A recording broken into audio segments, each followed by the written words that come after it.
Welcome back to Know Thy User, a marketing podcast brought to you by RivalMind, a results-driven digital marketing agency. I'm your host, Josiah Flex, and today I am excited to introduce Matt Vent. Matt is the marketing director at Crossway Publishing. Matt, thanks for joining us. Thanks for having me. So let's first kind of start out with what's your role at Crossway? Tell us a little bit about Crossway, and then we'll get into a bunch of other marketing conversations, but let's start there. Yeah. I am the marketing director, as you mentioned, for Crossway Books. Crossway is a non-for-profit publishing company, and it's been around for over 80 years. So Crossway exists really to kind of serve Christians by publishing books that will help them in their walk of faith. We also publish the Bible, so we also publish the English Standard Version of the Bible. So as a marketing director, I kind of oversee all things marketing and mostly digital marketing. So work with a team that oversees email newsletters, social media, podcasts, video, photography, articles on our blog. So all those things kind of float under my supervision. So work with a great team of people who actually make all that stuff happen. But in a nutshell, that's Crossway. That's kind of my role. Got it. So I know something that Crossway does really well is not just publishing books, but also providing really valuable content for just the everyday online Google searcher and whatnot. Like, give me a glimpse into how did that become such the center of what Crossway does? How did that become a thing? Yeah. Content marketing, it's a natural fit for a publishing company. So one, I would say it's just kind of the overflow of what we're doing already by publishing books. It's a natural fit. We want to provide our customers with inherently valuable content that's going to help them, serve them, engage them, without asking in return for them to purchase a book or to subscribe to anything. So we want to have an open, generous posture of providing valuable content. So I think it's a natural fit for us. Secondly, it's just really highly effective. I think anyone who's done content marketing knows that when you are engaging people with stuff that they want to read, it's just highly effective. It actually hooks them onto your product in a better way than just giving them the product to say, here it is. And with books, it's interesting because as a publisher, we kind of have one product. It's books. But books of all sorts. Books present ideas, and we have so many different ideas. But we want to be able to elucidate and explain and show what these books are about, who will they benefit, and we do that just through supplying really great content from those books, from the authors of those books that are writing original content for us. We target that content to groups of people who we think will be best for it. So it's highly effective. I think it promotes the book in a better way than just throwing the book or the product out there in front of them. And I think it also, content marketing builds brand affinity. People can kind of get a bad taste sometimes of just saying, oh, just so much product. I don't know anything about that, and you still want me to buy it. But I think when you genuinely have their best interest in mind, and we try to do that as best we can from a digital space, it's building people's trust and confidence in Crossway and what we're putting out there, the content we're trying to provide for them. Yeah. Oh, you said so many awesome things. One nugget there of original content. Yeah. That is something that we preach all the time. Yeah. Content isn't just content. Anybody can put together some words and talk about a topic, but actually having a particular audience in mind. Yeah. Having content that's really original and valuable and unique is something that's not only rewards people searching for it, but it actually as Google has kind of evolved, it values that type of content so much more than just AI generated content or whatnot. So I think that's really, really valuable. Yeah, totally. Yeah, I think when we, the general principle obviously is like the broader the audience you're kind of targeting, you want to have the broadest type of content to kind of catch as many people as you can. The narrower the audience, you can be very specific with your content, very directed, and even slightly be a little bit more product centered at that point, right? You can be a little bit more strong in kind of saying, here's the content that you're getting. It's written specifically for you, but here's the resource that we think that this comes from that we think is going to really help you. And you can be a little bit more strong-handed with that, with a limited targeted audience. But when you go broader, I think just giving them a wider net, casting a wider net with the content. So yeah. How do you come up with topics? How do you decide, like, okay, this is what we're going to write about? And kind of let's talk about that a little bit, because there's like news type of articles that are like, all right, this is what happened yesterday, let's get it in there, or this is a long debated topic. So let's talk about that a little bit. I mean, it's a bit of a complicated answer. In one sense, we, Crossway as a publishing company, follow kind of our pub list, what we're publishing throughout a year. Publishing a book is a very complicated process. It takes many, many months, starting from kind of working with an author on an idea to, or that's the acquisition phase, like you're acquiring a book, you're working to get the idea of that book crystallized, and then that goes into the manuscript time, and then editorial, and then production, and then you move into copywriting, and then you kind of get to the sales and marketing phase, which is sort of like the last phase before the book gets into the market.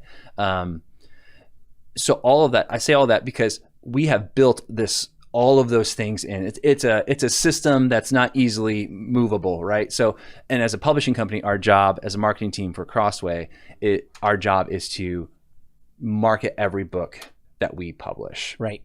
And we don't get to choose what books we're publishing. That comes through this whole process, right? We have committees and people who are deciding those things. So the first answer would be our publishing list determines kind of the topics that we're going to be writing about and that we engage our authors with and our audience with. That's kind of maybe first and primary, but it's not the only thing that we do. We also can publish on, we put article content out there from books we published, 10 years ago. We can pick and choose when we publish those things. If there were to be like a cultural moment, something that's happening out there that's like, wow, this is very applicable to people. Let's go back and, to that author and ask if we can write on this specific topic for this specific audience. And we kind of go through that process. So topics are chosen from a variety of directions. Those are probably our two primary ones. Obviously, we do take into account like Google Trends and like what are people searching for, and what are the big questions people have out there. And we kind of go. We have so many resources to pull from. That's not that hard for us to say, oh yeah, we can write on like that topic because we know we have a great resource to kind of tie that to. Yeah. Yeah. And that's really huge, actually being able to do some research on, okay, what topics would be relevant, and then being able to have resources to reach back to, to then provide really, really valuable content is really cool. And like some of the things you mentioned, this is like marketers 101 of knowing your audience. Yeah. Knowing like what types of questions do they have? Yeah. Where have they gone to find answers that they haven't been able to find exactly what they want yet? Yeah. And all of that stuff, like that is huge. And it sounds like that comes out of obviously you and your team really buying into the mission and vision of what Crossway is doing.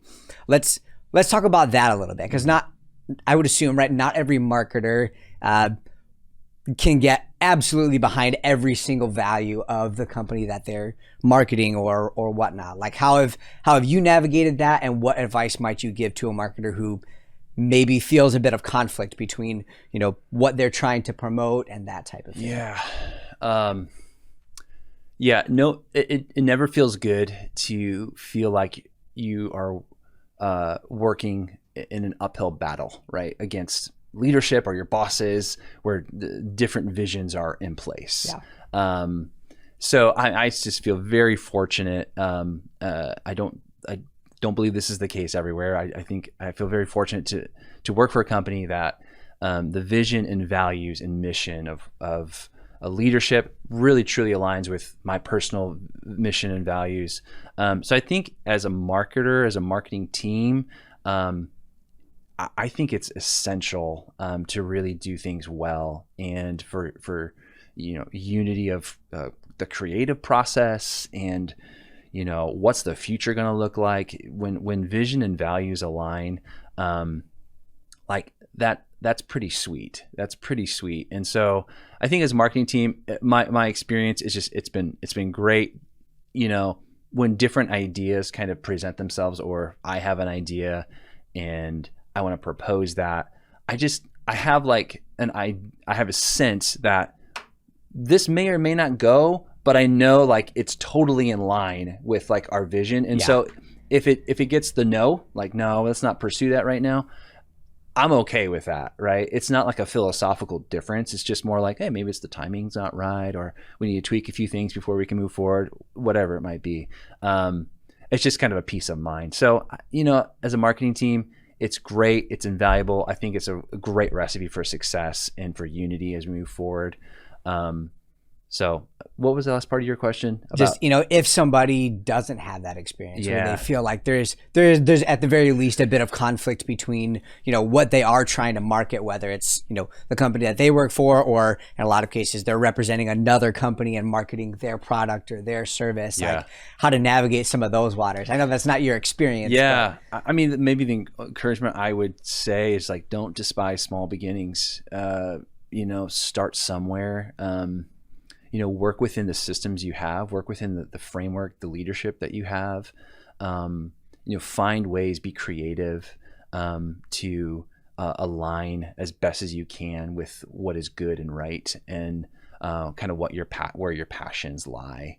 And so, I have worked for bosses in the past before, working for Crossway, where we did not see eye to eye. Like our philosophy of life and basically everything was just couldn't be further apart. And that's challenging. I don't want to dismiss that, nor do I want to oversimplify that and say like it's easy as 1, 2, and 3. I would say just don't give up. Like there are ways to find common ground. There are ways to work within systems and to manage up in some ways, in a way that's not like overstepping. But that does take some creativity, does take some tenacity, take some courage. So marketers out there, I would say, don't give up. Just don't despise growing 1% each day. That's good. Yeah. Let's get into kind of how do we measure success of a marketing effort? How do we measure failure? How do we decide like, okay, this didn't go exactly the way we wanted, but this part worked. Yeah. So do we run with that? Or let's kind of dive into how do you measure success around a marketing effort, trying different types of things? Totally. I mean, every marketer is going to know like the standard metrics, right, that are available for us. So for Crossway, I think evaluating success or failure isn't exclusively dependent on metrics, right? Like we can look at page views. So we've developed a standard of like, this article got this number of page views. So we could say that was great or that was not great. That's just our opinion, right? We can look at, click rates and open rates are very funky right now. Don't trust open rates with Apple's privacy stuff. So, but click rates are great. Let's see. So like articles, you can go off of those kind of standard metrics, right? And you can evaluate, yes, that was good. That wasn't good. Let's try to do better. With, podcasts, right? Like downloads are great, but people have download settings that are in a variety of ways. Looking at consumption rate, completion rates, like how long are people engaging with your podcast episodes? That's great. The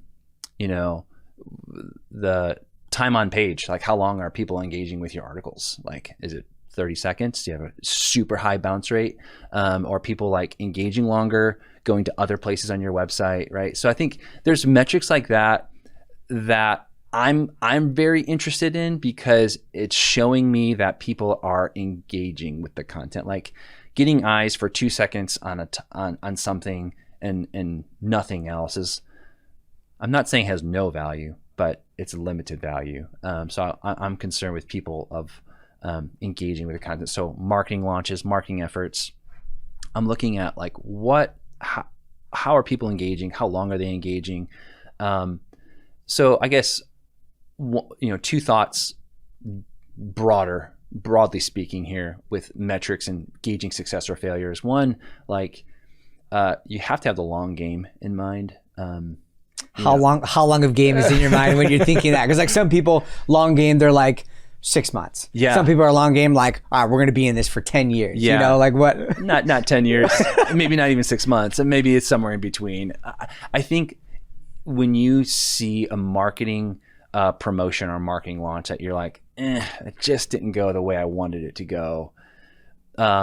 Change just kind of, it's iterative. You change a few things. In marketing, you're testing everything, right? You're like, you A/B test subject lines. You do all these things, and you make small tweaks here and there for a long-term gain. In my experience, I just haven't seen like the instant rapid, like we made one little tweak and it just changed everything. It just doesn't happen like that. So you take small steps, you test things. If it was a massive failure, you can learn from that and make tweaks along the way, figure out why it was. You can look at the data and be informed. So when I say long term, I just mean, let's not have like the instant, like this was a failure, we need this fixed tomorrow. Like, okay, recognize it wasn't very good, figure out what went poorly, and then just make some changes and then test those, see if those changes are actually being effective. We have the numbers to see, to test those things.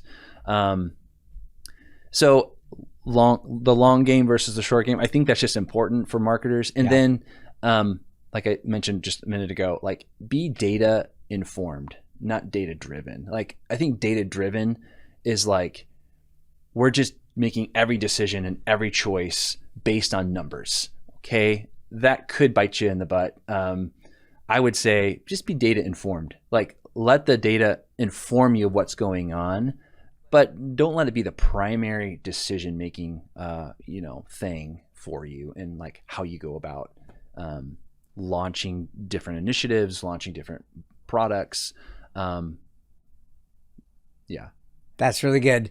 Data informed. I think that's helpful. It's helpful for me. Right. Yeah. Because like, I think there can be a tendency to either go one way or the other. Either it's like, okay, if it's not in the data, it doesn't exist anywhere. Yeah. Or if it's, on the other side where you're like, who cares about the data? Like, I got a hunch that this is the case. And there's always that like, tug and pull back and forth between those things. You're complementing data alongside many other things, right? Data is one significant piece of the picture. It's not everything. Yeah. Yeah. And I think the reality of, like you were saying, kind of tracing that line back to knowing your audience, providing value, assessing how well did that work on a variety of timelines is helpful, right? If you're looking at, running an ad where you're paying for clicks, like you're going to be a bit more, your review rate is going to be much quicker, right? You're going to be looking at every week. You're going to be like, okay, we got to tweak this quicker, right? Whereas if your timeline is, more content driven, it's like, okay, we're going to let this play out for a little bit, take a look at it, pivot a little bit, then, continue on. So I think having that, that perspective of, it kind of depends on what your marketing effort is. Yeah. Dictates what your cycle time actually looks like. So to kind of have a line that we followed through is that like value centered content where it's not, just trying to, not just slapping someone's product in front of their face. Yeah. You're providing actual content. How would you encourage marketers to pursue that avenue and less of just trying to promote their product, but thinking of their product of what value does this product provide, and let's provide content around that. Can you speak to that a little bit? Yeah, I think so. You know, content marketing works. I'm thinking just like there's such a variety of companies. Like if I was, were to be subscribed to like REI's newsletter, or a Banana Republic or something like that, like I would want to see a variety of products kind of coming through. Like, and so product-centered marketing isn't always bad, right? Like sometimes that's exactly what I want, but I don't need to know about a new jacket. I don't need to really know about a new, mountain climbing carabiner or something like that. Like, I can just see it, and kind of, it's a product. It's kind of on the surface. I know that I want it. Right, you don't need to know where it was made, how it was made, like, right? Yeah, you don't need a whole article. There wasn't on an author behind it. And well, who's that author, and what was their background? It's just like, I think with books, and it's just different. And I think, so I think content marketing is really good. Product-centered marketing has its place. Content marketing, I just think, we can always be asking the question of how can I solve people's problems? And even with companies that are very product centered, they're not publishing books, they're producing a physical object, and they want to sell that object. Like you can really craft the story and tell people how your product is going to be solving their problem, and you do that through just you put content out there for people to ingest and read and say like, oh wow, I'm connecting now, like that, why that product is the answer to, is a solution to my problem. So product-centered marketing has its place. I think content marketing can always be employed no matter what, even if you're like a publishing company like I work for, or if you're another company that's selling a product or a service. Like connecting to people in ways that like show them and explain to them in stories and examples of how their service or their product really meets that need, offers the solution to that problem. Yeah, knowing your audience, right? Knowing your audience, you got it. Right, that's what we're seeing over and over again. You right? don't want to shoot into the void, man. You want to know your audience as much as possible, and so I mean, take every effort to get demographic information on your audience as much as you can. Yeah, like one thing that we use all the time in the digital marketing space is, what's the searcher's intent? Yeah. Are they searching for something that they want to buy right now? Yeah. Then you're not going to provide them with a long article they have to read or a long podcast to listen to. Totally. Like they want to buy right now. So if whoever's providing that in the quickest and most efficient way, they're going to get the sale. Totally. Right. Whereas if it's a question that someone's searching or whatnot, then they're not looking to buy something right away. Yeah. They're in that like discovery phase of like, what is this? Like, I need more information about this thing. And then if you provide that, then boom, they can read something, listen to a podcast, right? Those types of things. Yeah, so absolutely. searcher intent is huge. Yeah, man. Let's dive into the secret sauce conversation. We have a lot of conversations with clients about where they feel like, okay, I don't want to be giving away all of our secrets or being too generous or giving away like all of these things before they buy something. Like, speak to that a little bit. Like, I know generosity is at the heart of what Crossway does, but I think there's a way that applies to any marketing effort, is that idea of, value first. But I think the fear can be, I don't want to give away the secret sauce of like what this book is before they buy it or whatever. Can you speak to that a little bit? Sure. Yeah. It's an interesting way to say it, the secret sauce. I think generosity is such a magnetic thing for a company and for people in general. A generous person when you see them. You want to be around that person. It's not just generous because they're flushing out cash everywhere. It's like they're generous with the way they pay attention and the words they use and how they conduct themselves. Like on a personal level, generosity is very appealing. No one wants to be around a stingy person, tight-fisted. So translating that to just a company or a marketing team, what does it look like to be generous? I think for Crossway, it plays right into the content marketing, right? We want to add value. And we're not afraid of offering I would say a substantial amount of content for people because we have only seen a positive result in doing so. Now, I'm not saying that translates perfectly to every other company, but for us, I think being generous with how we present content, giving away free ebooks, doing book bundle giveaways on social media very frequently, so increasing engagement. There's many ways. As a company, Crossway has given away hundreds of thousands of books and Bibles to people in need. So we just make this a habit of giving and being generous. And we're very fortunate to be in a position to do that. But I would say, like, being generous, pays dividends. We don't want to have this like purely pragmatic, approach behind it. But at the end of the day, it's very effective. There's a great book called The Go-Giver, and it's like New York Times bestseller. I can't remember who wrote it. It's a great, easy read. But essentially the message is people of always giving without expecting things in return is extremely effective in building trust in your brand, just getting people to come back and expect, the next product or whatever. That was a really great book. Super easy read. I would recommend that one. And then there's actually a second book came to mind. It's called The Power of Moments by Chip and Dan Heath. It's an easy read.